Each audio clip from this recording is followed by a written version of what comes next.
अस्सलाम वालेकुम दोस्तों, आप देख रहे हैं नॉलेज विक्ट्री। आज के इस जदीद दौर के अंदर शायद आपको ये तो सुनने को मिल सकता है कि किसी मुल्क ने अपना पोर्ट किसी मुल्क को लीज पर दे दिया हो या अपने मुल्क का कोई प्रोजेक्ट किसी मुल्क को पैसों के बदले में गिरवी रख दिया हो। लेकिन आपने शायद कभी ये ना सुना हो कि एक मुल्क ने अपना कर्जा उतारने के लिए अपने ही मुल्क के खूबसूरत तरीन शहर को बेच दिया हो। जी हाँ दोस्तों, इस्लामी मुल्क मिस्र कुछ ऐसा ही करने वाला है, जो कि इस वक्त अपने बदतरीन मुआशी बहरान से गुजर रहा है।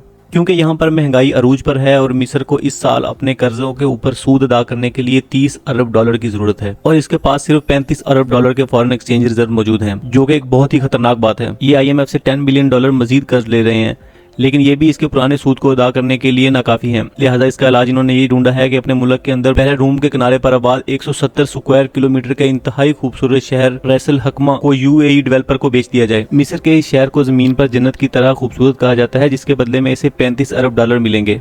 UAE इस शहर को टूरिस्ट प्लेस के अंदर बदलकर इससे पैसे कमाएगा और ये प्रोजेक्ट 2050 के अंदर लगभग मुकम्मल हो जाएगा। अगर हम जरा गौर करें तो इजिप्ट यानी मिस्र और हमारे मुल्क पाकिस्तान के मसाइल बिल्कुल एक जैसे हैं, क्योंकि वहाँ पर भी करप्शन, अदारों की मुदाखलत, कर्जों की वजह से मुल्क की इकॉनमी तकरीबन तबाह हो चुकी है। और इसके बाद फिर ये मौजूदा मुआशी सूरत हाल। अगर पाकिस्तानी सियासतदानों ने अपनी जाती इख्तलाफात और बेनिफिट्स को साइड पर रखकर मुल्क के लिए ना सोचा तो अनकरीब यही हालात रहे तो पाकिस्तान को भी बिल्कुल इसी तरह अपनी मोटरवे, CPEC, स्टील मिल जैसे इदारों को बेचना पड़ेगा।